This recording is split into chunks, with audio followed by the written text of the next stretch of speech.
欢迎收听金融女王相谈室的直播，我是主持人金融女王 Stephanie。在每一集直播节目中，我们除了跟你一起探讨香草香氛如何在各个产业中跟跨领域各种创意的应用啊，也会带你深入了解就是个人生活的幸福感跟身心灵的平衡，或是科技如何帮助个人跟企业实现创新，以及环境跟社会如何推动永续的发展。有没有发现很多人就是一咳嗽然后就开始吃药？但其实咳嗽本身不一定是坏事，它可能不是问题，而是身体在表达那表达什么呢？今天我们邀请到英权老师，英权老师跟大家打个招呼。大家好。英权老师已经4-5个月没上来，所以大家说英权老师好久没有。我说你欠打吗？我说拍打的意思啦。那英权老师，我们要从一个大家都很熟悉的症状咳嗽，带我们重新认识身体。你看我就咳，我是真的在咳。所以咳嗽到底是在咳什么？我们应该压下去还是听懂它呢？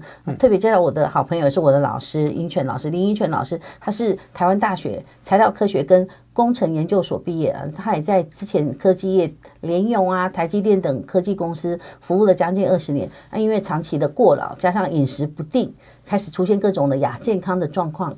最重要的是他的肝指数爆表了。那因缘际会下尝试以经络拍打来恢复身体的一个治愈力，也由科学实证的角度来探究中医经络的这个学问那10年来，他由兼职到专职分享拍毒跟养生嘛。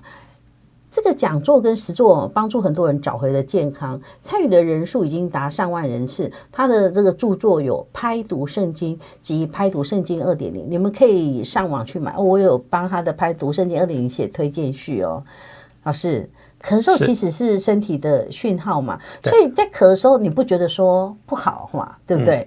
所以在现代这个医疗的观念里面呢，咳嗽常常被视为一种需要，你要把它消除掉。只要高铁上有人一咳嗽，我就会很侧目转过去看他。可是被消除掉这种症状它从身体的角度来看，它是一个症状，那其实都有它的意义嘛。那如果我们只是一味的压制它不咳，憋着不咳，还是吃那个止咳药的话，那可能反而忽略它真正的原因。那请问英权老师，咳嗽在身体里面真正代表是什么？对，其实刚 Stephanie 在开头表示说身体在表达，其实身体在表达什么样的意思？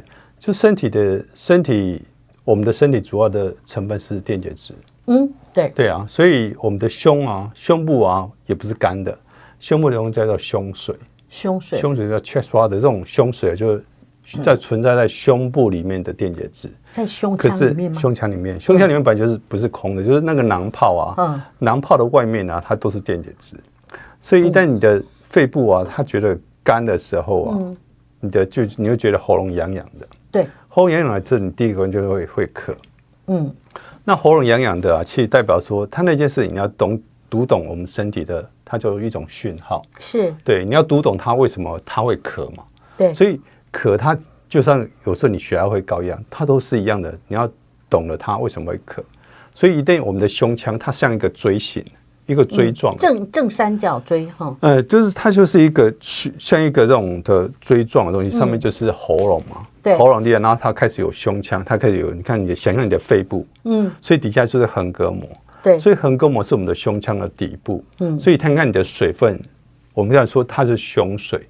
所以那个水分它要是你的水不够的时候，它就会剩一半，对不对？所以你就说剩一半就是它就会往下降水当然往下降嘛。所以它你只要横膈膜下方，所以这时候那你的喉咙是不是干掉了？因为你刚刚为什么咳？因为你刚刚讲话讲一长串，所以喉咙干了。干的时候你就会可以这样，就是那个横膈膜它往上推，把你的胸腔缩小，所以那个水分就可以去润湿你的喉咙。所以整体来看，你所有的咳嗽它只是一个叫做身体的这种生理的反应的行为。所以咳嗽本身就不是病。咳嗽不是病。咳嗽本身不是病，它是一个生理反应。它是一个生理反应，所以你要知道说，咳嗽有很多种原因都有可能咳嗽。所以有可能病毒我们从我们的呼吸道感染了，所以你的病毒会造成你的那个上呼吸道，你的喉咙那边会先有破损会发炎。所以一些发炎的组织那个地方有时候我们身体的组织液会流失，因为细胞已经破掉了。对，所以它有组织会流失，所以有时候你的喉咙肿的时候那个地方很容易是会干的，因为它的内循环不好。然后它只要一直往它的病毒啊，就是你这些流感的病毒，一直往你的气管到支气管，从气管到支气管往下延伸的时候，到支气管。所以每一个气管这种分支，有可能那个病毒啊，一直从你的主气管一直到支气管，到我们支气管，到支气管，它其实很多的连接。所以我们的气管的分叉有33个分叉33，气管有33个分叉。对，它其实要到我们囊泡，其实它其实分叉很多个分叉，才作用到它那个呼吸道那个地方。所以气管的是一直有分叉，所以那个地方要是病毒入侵的时候啊，会引起到那个病毒那个胸腔里面啊那一层内膜啊受到破损。那一层膜就是我们的气管里面有很多的黏膜组织嘛，是，所以它黏膜到那些病毒的时候，它会把它先局限，可是病毒就会攻击嘛，所以它把它局限了之后啊，我们的免疫细胞就会去攻击它，所以黏膜组织啊是在把病毒啊限制在你的黏膜上面，然后你的身体的免疫细胞啊，就可以去攻击那部位。可是它攻击的时候啊，攻击就代表是一个战场的发生，就是一段轰炸。对不对？按你的防卫力过去，所以那边的细胞就产生一些破洞。对，破洞的状况下啊，那个地方啊，那组织液就会流失。就像你的有伤口嘛，就有一些组织液会流失。对，所以那些组织液流失啊，其实代表你的胸，要是它很多的病毒进去，你的胸腔那个胸水就会一直往外跑，就跑到我们的食道啊那个呼吸道，然后就沿到我们的胃里面去。所以它的组织液流失的时候，一旦你流失的时候怎么办？你的上半部。胸腔的上半部啊，那边的水量就会变少，太干燥了，太干了。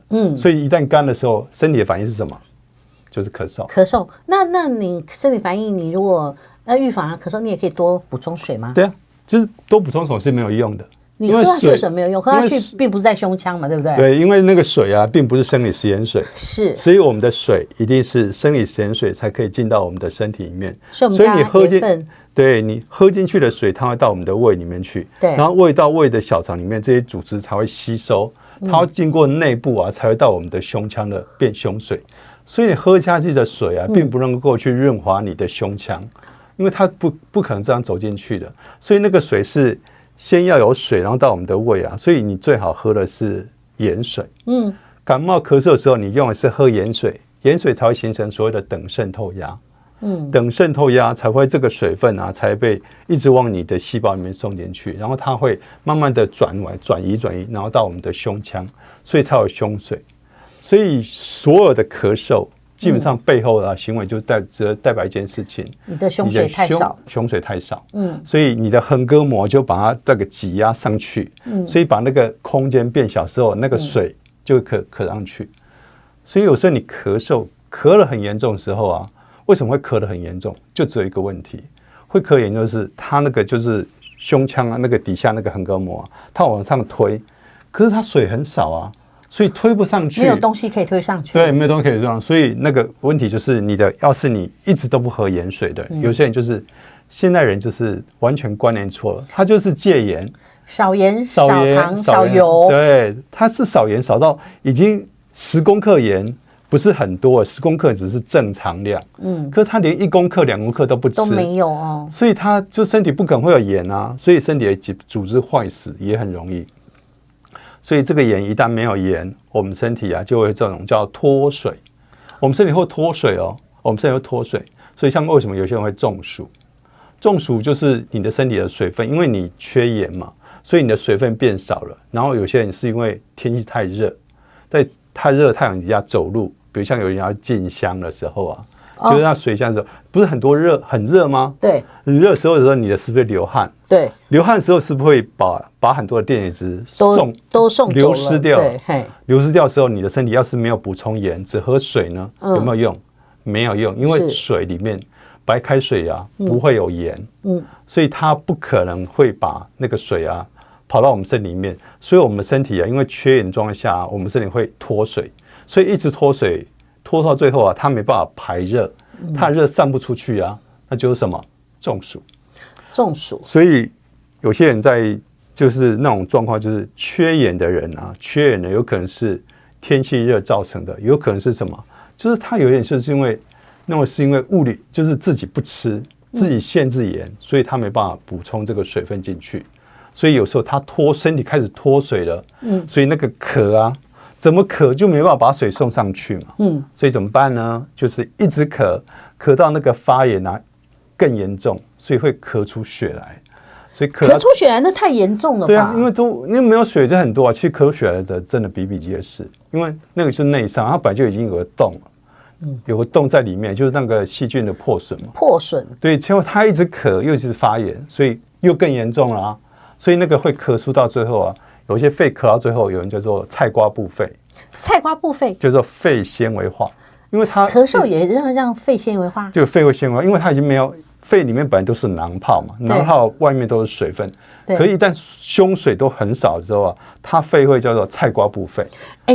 我等一下问哦，肺纤维化引起的当然是除了咳嗽之外还有很多。那个听众朋友，你现在正在收听的是飞碟电台精油女王相谈室的直播哦。我们今天邀请到林英权老师。那如果你刚才听了很多英权老师讲知识，你来不及现在问问题留言给我，或是找不到他，你等一下我们下了节目之后，你可以到脸书林英权经络养生拍毒去病，或是你也可以留言在那个脸书的那个飞碟联播网精油女王相谈室。那我们今天要送那个跟咳嗽有关系的2支精油，一支是defense 防御啊，另外一支是 release 叫缓释啊，就是说你咳嗽的时候这2支，因为我一咳嗽的时候呢，我不会拿这支，我会拿那个 release， 因为这支有那个杯肉叫什么罗勒，我就拿了之后，我现在不能拉下来，我就刮我的那个胸大肌嘛，胸大肌刮很痛。那刚才嘉玲才帮我刮一下。我是说我先刮一刮，免得英权然后听到我咳嗽，然后拍子之后又打说，你怎么认识英权？那你没被他拍打过吗？你当然是认识了，就是那个佩影介绍朱佩影，我的好朋友朱佩影介绍，所以那个英权老师第一次看我讲说，哈，你做产业你长这个样子啊，我长什么样子？他觉得我长太胖了，他觉得我的循环不好，然后他就一直给我拍，然后我就上了英权老师的课，就是那个。他有那个应该讲初级班跟进阶班，还有实作班，你要去上课才知道说原理是什么，不然你就要看他的书，他有拍图圣经、拍图圣经 2.0， 才知道就是说你是怎么样养生的。但是就是说有病你可以去看医生啊，那有病你也可以参考你在家里的时候你的自然疗法是什么。但是就是说我们没有阻止你去看医生，但是你在看医生之前，你可以先自我。应该怎么讲？疗愈一下，这样子防护一下嘛。那英权老师就是他那本书很不错，有时候里面的书你把它看完的时候，你就可以照做。比方说我先讲完这一段，不然蔡姐又跟我讲说，你不要一直讲，你都不让听众讲。我睡觉前我都会洗澡，洗完澡我就拿拍子，我拍那个脚底涌泉穴，左边拍个30-50下，右边拍完就好。想睡，为什么哈？非常好睡，就拍完就觉得说，好像拍到那个睡穴，我自己这么觉得。但是有一次就是太累了哈，没有拍就躺下去，老是觉得说没干什么，少了一件事，起来再把脚拍一拍，然后就睡着。因为每个人的仪式不一样嘛。可是我发现拍了涌泉穴之后，好像那个循环哈，对。就特别好。其实涌泉穴那边有些叫迷走神经，对，它会让你放松。所以那个涌泉穴那个沿着你的内侧那一条就是肾经。肾经有时候你抬腿也是这样做，有时候你先抬腿的时候，那个就是那个迷走神经啊，或吃一大，它突然就会放松掉。所以它就会让你看了我的腿倒挂在我的床头上面，然后我就把它反过来，我倒挂我都可以睡着，你知道我的意思吗？其实我发现只要是那个小腿一放轻松。整个脚上就很容易休息了。那刚才为什么会跟老师讲这些？就我们要送礼物，如果你在我们那个脸书飞碟联播网的精油女王相谈室里面留言，小编我们送1支。你要留言留什么？留那个林英权经络养生拍毒去病，前面有个井号。那我们会抽1支 release， 就是缓释精油，还抽1支 defense 叫防御精油。那价值我也不能讲，自己上官网查。OK， 所以在这个自我保健的过程里面呢，我们要先知道说，你是什么问题？我们讲说，刚才他讲说，肺的枝叶有33个分叉，那你也分了太多叉了，32个分叉。前阵子我咳嗽的时候，我是牛哥带我到新竹去，老师帮我拍打，拍的都是紫色的。我想说，糟糕，这一次很久的时间不能退，就我3天都退掉。跟我一起去的我们那个英国的 Wayne， 他到回英国之前2个礼拜才退掉。那他过敏吗？那个疹子到现在都没有退，为什么那么严重？对啊，其实很多人的那种疹子的状况，有可能是他生酮啊，他做生酮，他生酮，可是他之前呢，可能有一些像抗生素啊、类固醇啊，就在肾里面啊，所以那个要排解，基本上其实是不容易的。所以等于是有些组织啊，它真的要重新要换过，所以它现在都在换组织的过程。换组织的过程，对，有些细胞已经里面有类固醇啊，死掉了哈，对，死掉了。所以死掉，它为什么会变成疹子？疹子这个我觉得蛮严重的，其实是太多。身体的代谢来不及的时候啊，有时候疹子只是其中一种发出来的象征。因为它代谢来不及，所以那个部分叫糖化。糖化吗？就是有时候疹子也算糖化吗？疹子是因为细胞糖化，它被分解完之后，那种叫普林。所以它是一种普林，所以它没有普林，其实它运送不到肝脏去代谢。所以它的低密度胆固醇啊，有时候我们生酮的时候啊，有时候你低密度胆固醇，有时候你有运油的需求，对，所以又有这些代谢的需求，有时候它来不及了，所以它那个组织啊没办法正常把它送回去啊，所以它疹子一直在发，所以那个就是要让它把那些坏的组织啊，让它都代谢掉之后，那才会恢复正常。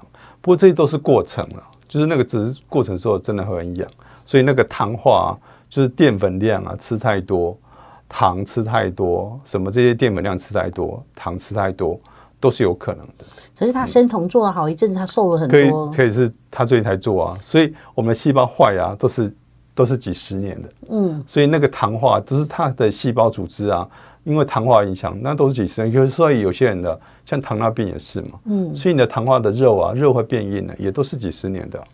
OK， 当我们开始听懂身体很多症状就不再只是困扰，而是提醒说你身体出现什么样。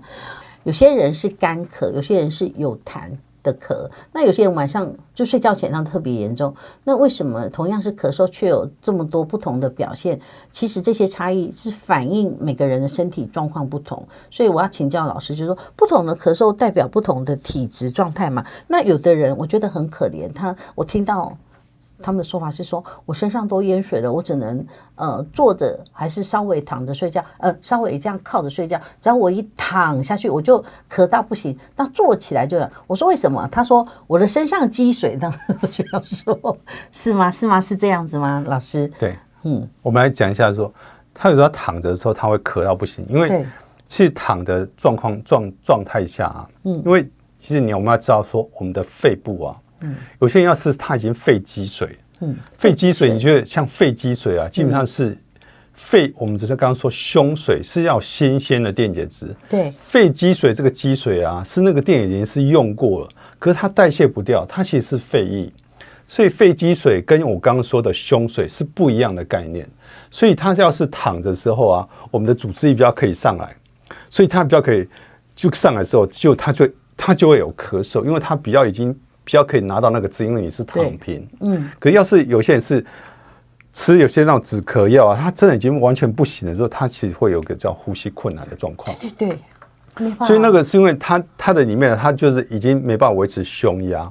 我们的胸部那个囊泡啊的压力跟血液的压力是不一样的，所以胸压啊那个压力是低压，胸腔里面那个囊泡是低压哦，它的压力大概是25透到45透，它是低压的。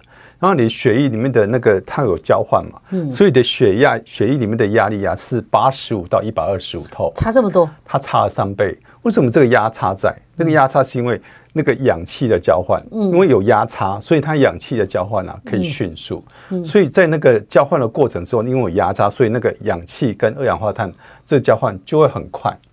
可是问题是它是没有新鲜的组织液在里面啊，它根本没办法交换，它是没办法交换的。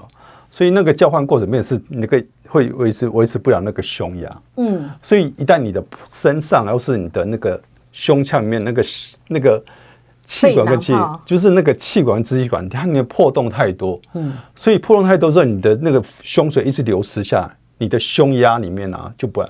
所以这种状况像什么？就像你看有些人就做肺啊，说一个尖的的利刃刺进去之后啊，他就突然就是没办法讲话，因为就是他会，他就没办法呼吸，因为他的胸压突然就不见了。所以他就是那个一旦你的胸腔那个胸腔的那一层膜，受到破坏的时候，那个胸压整个跑不见的时候啊，它的代谢就有问题。我曾经所以就会完全没办法讲话。我曾经遇过那人，他说他已经好几天没有躺平睡觉了，因为他生病咳嗽嘛，对不对？他只要一躺下去，他就咳到不行，他一定要坐着睡觉。可是这个咳的问题，就是因为躺的时候，其实因为我们身体他躺的时候，他有水分进去，所以他要润滑他的身，所以那个咳嗽啊是一定必然的。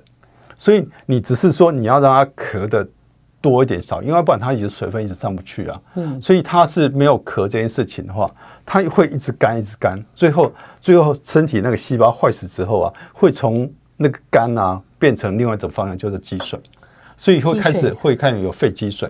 对，所以那个肺积水不是胸水哦，肺积水是那个废弃物啊没办法被代谢掉，所以那个积水跟胸水是不一样的。我就要问问题了，我有一个朋友啊，他已经走了，可是我们在那个大陆，在海南岛上班那一阵子，他是讲就是咳，他跟我说，他说我要去抽一下肺积水，你有没有听过？你要抽肺积水啊？对。然后我说抽肺积水，然后他说他在台湾去仁爱医院抽一下，然后就可以抽500cc，500cc 的肺积水，那多严重啊！所以我们胸腔本来就是一个，你就像胸腔是一个水桶啊。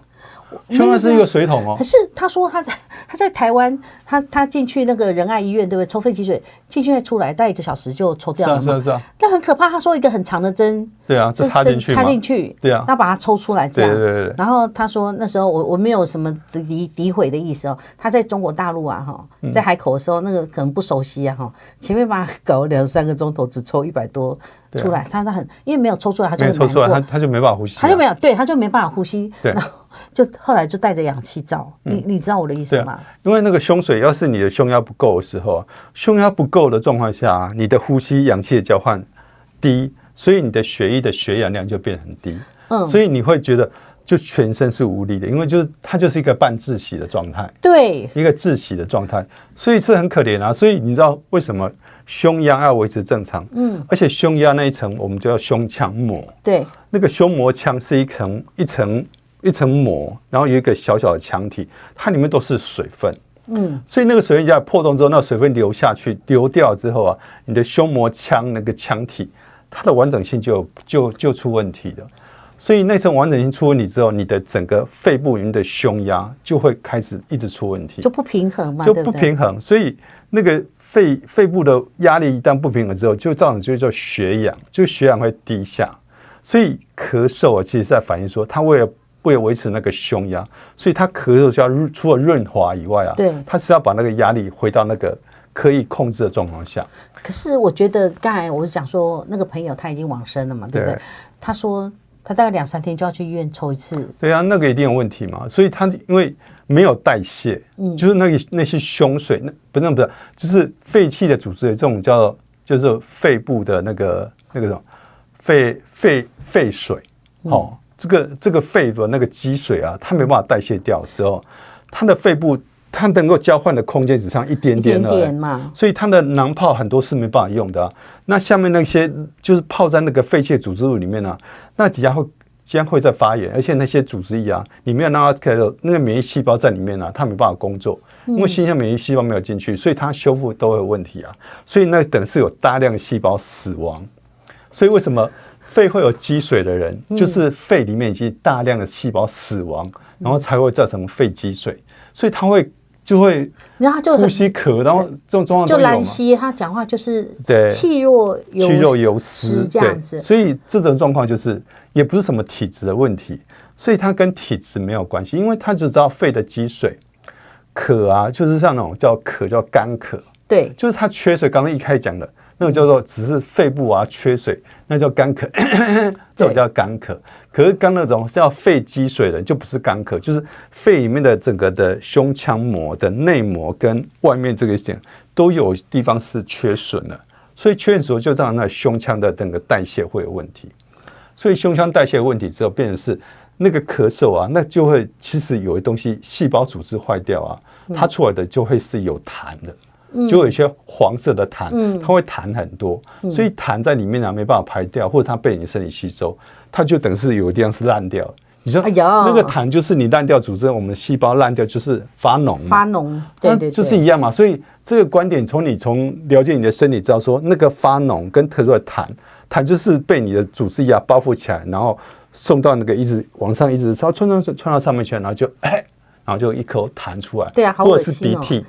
鼻涕那个有痰也是一样的状况。其实鼻涕跟痰都是一样啊，一样的，完全是一模一样的。那一般来讲，如果你看到这样症状的学生，可能就是说呀干咳啊，还是就是你看他是好像肺的问题的话，一般来讲你都会请他喝盐水嘛，对不对？这一定要喝盐水，因为你要是没有盐水，就是没有电解质可以代谢嘛，所以一般会有这种肺的问题，就是呼吸不好，然后胸闷，这种问题的人基本上都一定是少盐的人，就是他就是一直都是说少油少盐才会健康啊，这种人基本上蠢得要命，就是他完全不理解生理食盐水的作用，他不知道为什么我们身体需要盐，盐一直从古时候到现在都是救命的物资。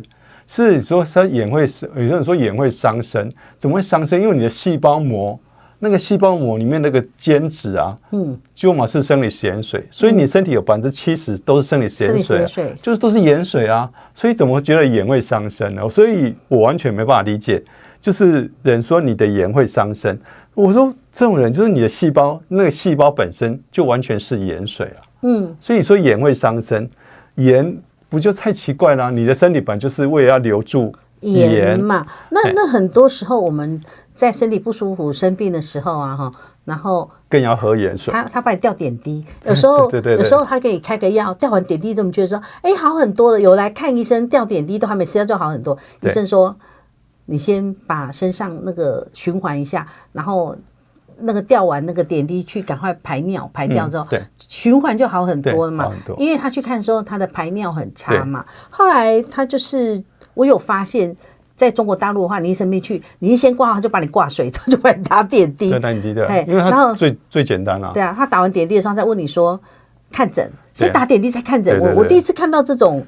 倒过来的方式，没有，它其实这其实比较简单，因为其实我们很多人去急诊的时候，也都是这样的状况啊，就是你觉得那种快休克了啊，就是你要是呼吸困难，急救起来之后啊，就是挂点滴啊，点滴挂上去之后，像刚刚那时候肺积水一样啊，那个积水，所以你知道要挂点滴，一定要挂点滴，为什么？因为它其实是没有水分，身体没有生理食盐水可以代谢，所以才有那个积水的问题，所以你一定要把从血液里面啊，从打到我们的静脉里面，然后可以回流回到我们的身体里面，所以心脏才会跳动啊，那个整个肌肉组织会收缩，所以才有代谢啊，然后它就回到我们的肾脏的肾丝球，把这些阿摩尼亚给代谢出来。那帮听众问一下，如果一般来讲，现在在咳嗽的话，还没去看医生之前，我们拍打要先拍什么地方让自己止咳？就我们的胸腔嘛，这个我们的胸腔这一块，胸腔这个外面这一段，对，胸大肌，所以这个胸大肌是我们主要的。我们前方的胸腔膜，所以胸大肌是最重要的。就是只是女生，因为她有个乳房组织，它是脂肪，对，所以女生啊，就是有时候啊，因为她的胸大肌比较少，所以有时候这个地方啊，它有时候会堵塞的地方是在外侧，在外侧的地方，所以这块肌肉堵塞之后啊，有时候会容易咳。那这块肌肉堵塞的地方啊，那个堵塞的地方，基本上也会容易造成女生的乳癌。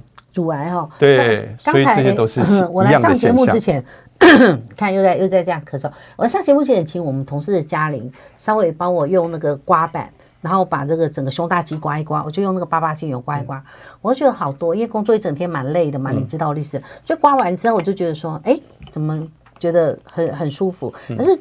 但是你刮完之后，就整个就是出痧了，出痧就是淤塞嘛，就类似这样，这跟拍打一样嘛，对不对？所以他跟我讲说，你要刮是要拍，我说但是要刮拍那还得了，对不对？可是我自己很喜欢，就是说在洗完澡的时候，全身还是很热的时候，我会拿拍子拍一拍，我觉得那时候循环拍下去是最好的，因为可能身体比较热嘛，然后我就很喜欢这种拍，可是。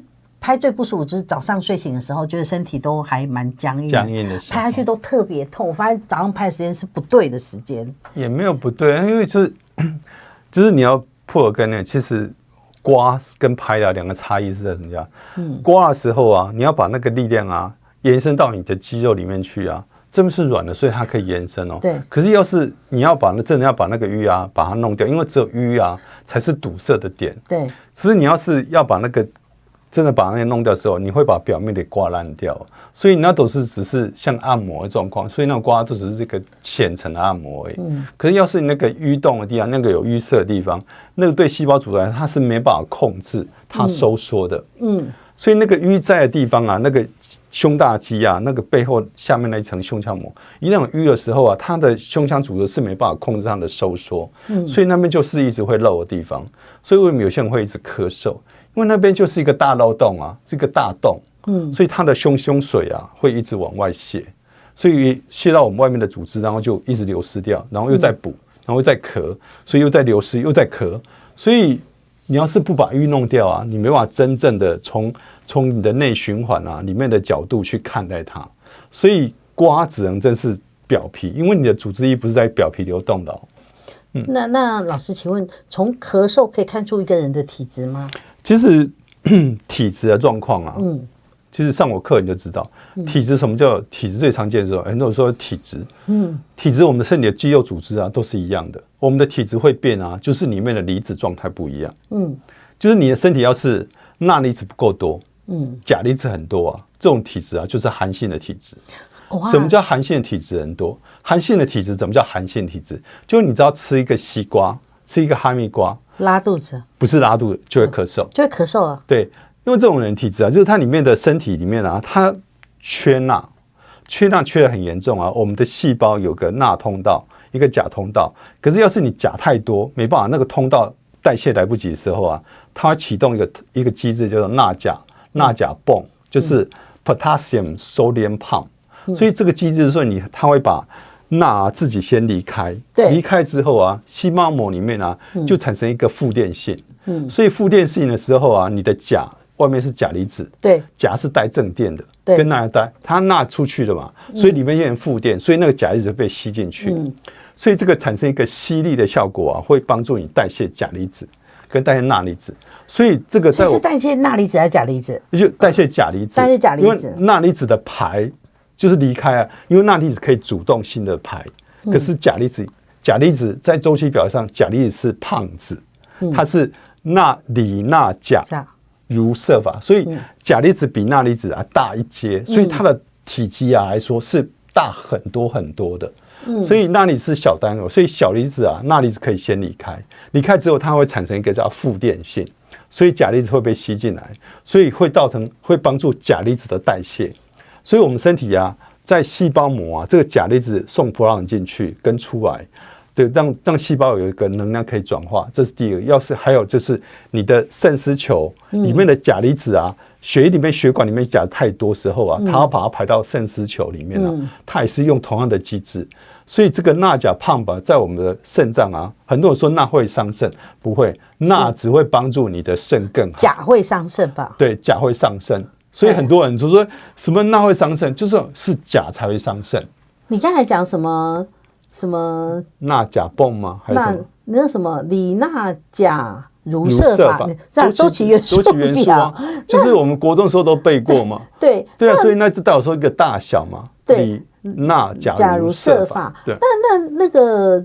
如果说钾不好代谢的话，那像杨桃啊，钾不好代谢一定是糖尿，就是一个心脏病、糖尿病。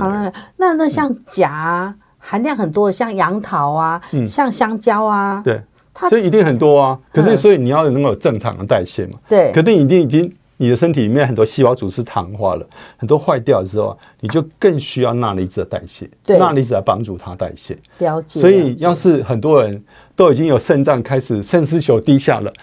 会有肾丝球低下的人，基本上都是因为不吃盐。所以我在台中上课的时候，有个学生跟男学生，大概比我还小一点，可是他看起来比我大，所以他就说啊，他就什么被医生诊断说是先天性的肾脏病，所以他家族都有。然后自然他就开始上我的课，然后喝盐水之后，他的肾丝球过滤啊，他突然提升，提升到连医生都觉得太夸张了，因为他已经掉到剩60几，然后就50几吧，忘记了50几还是40几，对，45左右，然后就突然又跑回去60几、70几了，他觉得怎么可能？就喝盐水而已嘛，就喝盐水。所以同样是咳嗽，背后可能是完全不同的身体状况，懂得分辨才能调整，才会更精准哈。当我们理解咳嗽不是敌人哦，下一步就要思考我们怎么样帮助身体，不一定要很复杂，很多时候哦，从生活细节就可以开始了。其实我非常怕咳嗽，我曾经有一年要去美国出差，要咳到那医生跟我说，你不能上飞机，好不好？你要在那边咳一咳，上气不接下，你会把那些空姐吓死了。我说为什么会这样？他说我曾经在台东回台北的路上咳到不能呼吸嘛，你知道？然后那个列车长他跟我说要不要紧急停车？那他是直达从花莲要直达松山嘛？他说要不要让你在宜兰紧急停车？不要，拜托。然后咳不又开始咳，然后咳不出任何东西来，就是一直干咳，你知道吗？是盐水要喝啊，那是你还不喝盐水，那是要命啊。咳到已经，我觉得已经丧失了思考能力。那如何在日常的这个方式，我们日常中怎么样帮助自己调整身体啊？哈，如果我真的很不喜欢吃药，如果啦，对啊，因为咳嗽吃那个药，我觉得好害怕。其实因为咳嗽跟药真的没有关。其实咳嗽啊，就是会咳嗽这种。你吃药的目的啊，就是不要咳啊，就是其实我们身体为什么要不要咳？就是它让你身体啊那个神经组织啊，产生不敏感的状况，所以有时候或者是你把那个免疫细胞啊，它在产生发炎的时候把它杀掉，对，所以这些都不是止咳的根本哦，它只是抑制它的咳，可问是最后那个伤口会不会自己好？不会，我不晓得，它不会好，因为伤口愈合一定有巨噬细胞要把那些坏掉组织要把它吞噬掉，对，然后分解掉，所以那个痰会出来。可是那个痰要不出来，那个地方会什么？它的浓痰会在那个地方，所以你抑制它，你出不来，那个伤口就会一直到最后就一直在那边。所以为什么就结痂嘛？它伤口会结痂吗？可是它就不会结痂，因为里面是水啊，可是那伤口没办法被代谢掉，所以到最后面都很惨，都是肺啊会越发炎状况越严重，所以它只要抗生素不吃，然后它的发炎就会一咳。那可你认识错误嘛？说咳只是一个饮水上去，所以你最终你还会身体啊它就慢慢的要去调整。所以你要是没有经过咳这一关，有时候那个水分，要是你没有足够的水，要是你身体有足够的电解质的话，那咳嗽可能只有一下子，咳2声就上去了。可是要是没有补充盐分的话，它的咳就会一直咳，你会觉得咳是病，可是咳症只是一个生理反应。是有人咳到抱着肚子，他说咳到肋骨都痛了。对，因为横膈膜啊，它是横膈膜就在肋骨上面，所以会咳到他肋骨都会痛。当然，它是横膈膜的剧烈运动就是咳嗽啊，所以它可以把胸腔膜抬上去。所以当然正常啊，是因为胸腔膜那个横膈膜就是剧烈运动，你一直咳，胸口就过度运动啊。你上次犯咳嗽的问题是什么时候？我没有我大概可能几10年前了吧。那老师，拍打或拍毒在这里可以怎么运用咳嗽这件事情？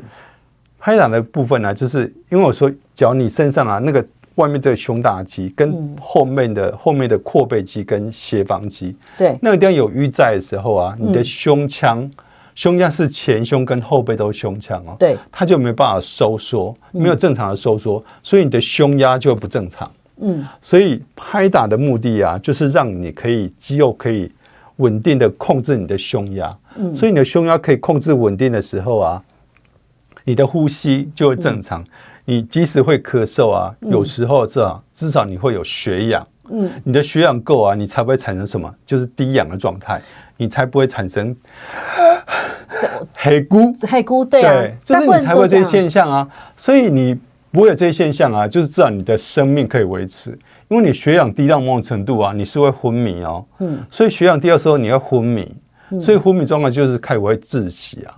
所以拍打的目的啊，就是让那个可以快速愈合那个组织，那个组织可以愈合起来之后啊，你就可以控制那个胸压就可以帮助你把那个自己的那个血液的里面的氧气的交换可以正常，所以才不会有那种就是哮喘的现象会出现。我们上次就是你见过胃嘛，对不对？我们他有买那个监控器给我跟蔡姐，我们都有带监控器。你知道他的监控器他很离谱，因为他监控器发讯息给他，叫他要呼吸。你知道我的意思吗？他就是没有在我们的就是吸氧吐二氧化碳嘛，所以做深呼吸。所以我就说，你可不可以做很简单的吸4秒吐7秒？他说怎么可以吸到4秒？对啊，所以呼吸太短暂了。对啊。所以那比如说他的那个胸腔啊，他的胸腔里面那个交换啊是有问题的，所以我猜啊，我个人猜，他以前用的用药应该用过头了。不晓得，我就说，我觉得这样子很担心。后来我们跟那个蔡姐跟他讲说，喂，你有没有在呼吸？他说这个听起来很鸟，对不对？就是说。